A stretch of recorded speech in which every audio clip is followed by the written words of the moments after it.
मैं जितेंद्र नाथ मंडल आज आपको बताऊंगा कि इंसान की एक गलती उस पर कितनी भारी पड़ सकती है। उसे सत्ता के शीर्ष से गुमनामी की मौत तक ले जा सकती है। मैं पाकिस्तान का प्रथम कानून मंत्री जोगेंद्र नाथ मंडल। मेरा जन्म पूर्वी बंगाल के बिरसल जिले में 1904 में हुआ था, जब बांग्लादेश का हिस्सा है। मेरा संबंध नाम शूद्र समुदाय से था और बड़े होकर मैंने हिंदू धर्म में व्याप्त जाति व्यवस्था और छुआछूत के विरुद्ध एक बड़ा आंदोलन शुरू किया। मैंने 1937 के प्रांतीय विधानसभा चुनाव में एक स्वतंत्र उम्मीदवार के रूप में अपना राजनीतिक करियर शुरू किया। मैंने बरखागंज उत्तर पूर्व क्षेत्र, जो कि पूर्वी बंगाल विधानसभा, जो कि वर्तमान बांग्लादेश में है, से चुनाव लड़ा और भारतीय राष्ट्रीय कांग्रेस के जिला समिति के अध्यक्ष सर्कल कुमार दत्ता को पराजित किया, जो कांग्रेस नेता अश्वनी कुमार दत्ता के भतीजे थे। सुभाष चंद्र बोस और शरद चंद्र बोस ने मुझे अत्यधिक प्रभावित किया था। जब बोस को कांग्रेस से निष्कासित कर दिया गया था, तब मैं मुस्लिम लीग के साथ जुड़ गया और मुस्लिम लीग के मुख्यमंत्री हुसैन शहीद सुहारवर्दी के मंत्रिमंडल में मंत्री भी बना। मैंने बाबा साहब भीमराव अंबेडकर के साथ मिलकर अनुसूचित जाति संघ को पूर्वी बंगाल में स्थापित किया। उस समय पूर्वी बंगाल की राजनीति में दलित और मुस्लिम समुदाय का वर्चस्व था। मैंने सांप्रदायिक मामलों पर कांग्रेस और मुस्लिम लीग के बीच अत्यधिक राजनीतिक अंतर पाया। जब 1946 में सांप्रदायिक दंगे फैल गए, तब जिन्ना के कहने पर मैंने पूर्वी बंगाल के सभी क्षेत्रों में यात्रा की और दलितों और मुसलमानों के खिलाफ हिंसा में भाग न लेने के लिए तैयार किया। मैंने दलितों को समझाया कि मुस्लिम लीग के साथ विवाद में कांग्रेस के लोग दलितों का इस्तेमाल कर रहे हैं। भारत विभाजन के बाद मैंने पाकिस्तान के संविधान सभा के सदस्य और अस्थायी अध्यक्ष बनने को चुना। ऐसा नहीं कि मुझे किसी ने रोका नहीं। बाबा साहब भीमराव अंबेडकर ने मुझे बार बार समझाने का प्रयास किया, परंतु मेरे मन में दलित मुस्लिम भाईचारे का जो कीड़ा था, वो रुकने का नाम नहीं ले रहा था। मैं पाकिस्तान का प्रथम कानून और श्रम मंत्री बना। 1947 से 1950 तक मैं पाकिस्तान की तत्कालीन राजधानी कराची में रहा। 1950 में पाकिस्तान के तत्कालीन प्रधानमंत्री लियाकत अली खान को अपना इस्तीफा देने के बाद मैं भारत लौट आया। मैंने अपने त्यागपत्र में सामाजिक अन्याय और अल्पसंख्यकों के प्रति पक्षपातपूर्ण व्यवहार से संबंधित घटनाओं का विस्तृत उल्लेख भी लिखा। जब पाकिस्तान बना तो मेरे कहने पर लाखों दलित पाकिस्तान चले गए, क्योंकि मुझे विश्वास था कि मुसलमान उनका साथ देंगे और उन्हें अपनाएंगे। लेकिन उनके साथ क्या हुआ, इसे जानना और समझना बहुत जरूरी है। 1946 में अंतरिम सरकार बनी तो कांग्रेस और मुस्लिम लीग ने अपने प्रतिनिधियों को मंत्री पद के लिए चुना और मुस्लिम लीग ने मेरा नाम भेजा। पाकिस्तान बनने के बाद मुझे कानून और श्रम मंत्री बनाया गया, क्योंकि मैं मोहम्मद अली जिन्ना के बहुत करीब था और असम के सहले को पाकिस्तान में मिलाने में महत्वपूर्ण भूमिका भी निभा चुका था। 3 जून 1947 की घोषणा के बाद असम के सैलहेट को जनमत संग्रह से तय करना था कि वो पाकिस्तान का हिस्सा बनेगा या भारत का। उस इलाके में हिंदू मुस्लिमों की संख्या बराबर थी।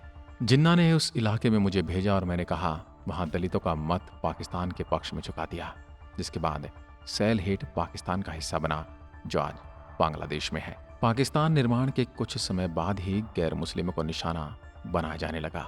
हिंदुओं के साथ लूटमार, बलात्कार की घटनाएं सामने आने लगी। मैंने इस विषय पर सरकार को कई खत लिखे, लेकिन सरकार ने मेरी एक न सुनी। मुझे बाहर करने के लिए मेरी देशभक्ति पर संदेह किया जाने लगा। मुझे इस बात का एहसास हुआ कि जिस पाकिस्तान को उन्होंने अपना घर समझा था, अब वह उनके रहने लायक नहीं है। मैं बहुत आहत हुआ, क्योंकि मुझे विश्वास था कि पाकिस्तान में दलितों के साथ अन्याय नहीं होगा। लगभग 2 साल में ही दलित मुस्लिम एकता का मेरा सपना टूट गया। जिन्ना की मौत के बाद मुझे 8 अक्टूबर 1950 को लियाकत अली खान के मंत्रिमंडल से त्यागपत्र देकर भारत आना पड़ा। आज मैं आपको बताऊंगा कि मैंने इस्तीफा क्यों दिया और क्या क्या वजह रही मेरे इस्तीफा देने की। बंगाल में मुस्लिम और दलितों की एक जैसी हालत थी। दोनों ही पिछड़े और अशिक्षित थे। मुझे आश्वस्त किया गया था कि मुस्लिम लीग के साथ मेरे सहयोग से ऐसे कदम उठाए जाएंगे जिससे बंगाल की बड़ी आबादी का भला होगा और हम सब मिलकर ऐसी आधारशिला रखेंगे जिससे सांप्रदायिक शांति और सौहार्द बढ़ेगा। इन्हीं कारणों से मैंने मुस्लिम लीग का साथ दिया। 1946 में पाकिस्तान के निर्माण के लिए मुस्लिम लीग ने डायरेक्ट एक्शन डे मनाया था, जिसके बाद बंगाल में भीषण दंगे हुए। कलकत्ता के नोआखली नरसंहार में पिछड़ी जाति समेत कई हिंदुओं की हत्याएं हुई। सैकड़ों ने इस्लाम कबूल कर लिया। हिंदू महिलाओं का बलात्कार, अपहरण किया गया। इसके बाद मैंने दंगा प्रभावित इलाकों का दौरा किया। मैंने हिंदुओं के भयानक दुख देखे, फिर भी मैंने मुस्लिम लीग के साथ सहयोग की नीति को जारी रखा। 14 अगस्त 1947 को पाकिस्तान बनने के बाद मुझे मंत्रिमंडल में शामिल किया गया।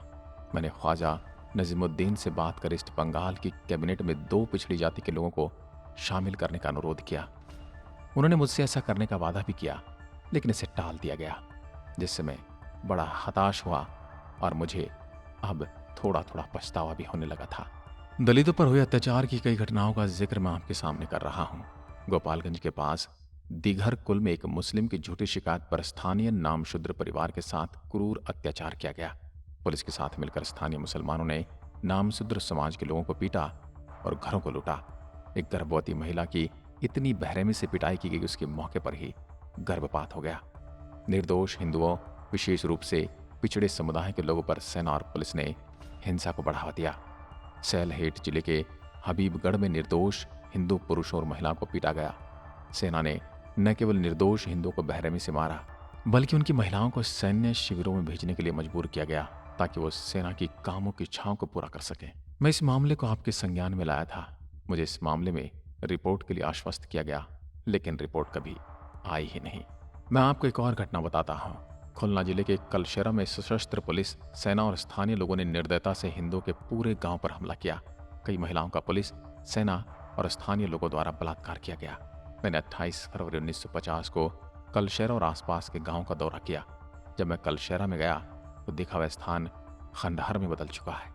लगभग 350 घरों को ध्वस्त कर दिया गया था। मैंने तथ्यों के साथ ये सूचना सरकार को दी। ढाका में 9 दिनों के प्रवास के दौरान मैंने दंगा प्रभावित इलाकों का दौरा किया। नारायणगंज और चटगांव के बीच रेल पटरियों पर निर्दोष हिंदुओं की हत्याएं ने मुझे अंदर से झकझोर दिया। मैंने पूर्वी बंगाल के मुख्यमंत्री से मुलाकात कर दंगा रोकने के लिए जरूरी कदमों को उठाने का आग्रह किया। 20 फरवरी 1950 को मैं बरिसाल पहुंचा। यहाँ की घटनाओं के बारे में जानकर मैं चकित था। बड़ी संख्या में हिंदुओं को जिंदा जला दिया गया और महिलाओं से बलात्कार किए गए। मैंने जिले के सभी दंगा प्रभावित इलाकों का दौरा किया। मधा पाशा के जमींदारों के घर में 200 लोगों की मौत हुई और 40 घायल थे। मुलादी में एक प्रत्यक्षदर्शी ने बताया कि वहां 300 हिंदुओं का कत्लेआम हुआ। मैंने खुद वहां नरकंकाल देखे, जिन्हें गिद्ध और कुत्ते खा रहे थे। वहां पुरुषों की हत्याओं के बाद लड़कियों को आपस में बांट लिया गया। राजापुर में 60 लोग मारे गए। बाबूगंज में हिंदुओं की सभी दुकानों को लूट कर आग लगा दी गई। पूर्वी बंगाल के दंगे में 10,000 से अधिक हिंदुओं की हत्याएं हुई। अपने आसपास महिलाओं और बच्चों को विलाप करते हुए देख मेरा दिल पिघलने लगा और मैंने अपने आप से पूछा, क्या मैं इस्लाम के नाम पर पाकिस्तान आया था? आगे और बताता हूँ। पूर्वी बंगाल में आज क्या हालात हैं। विभाजन के बाद 5 लाख हिंदुओं ने देश छोड़ दिया है। मुसलमानों द्वारा हिंदू वकीलों, हिंदू डॉक्टरों, हिंदू व्यापारियों, हिंदू दुकानदारों के बहिष्कार के बाद उन्हें आजीविका के लिए पलायन करने के लिए मजबूर होना पड़ा।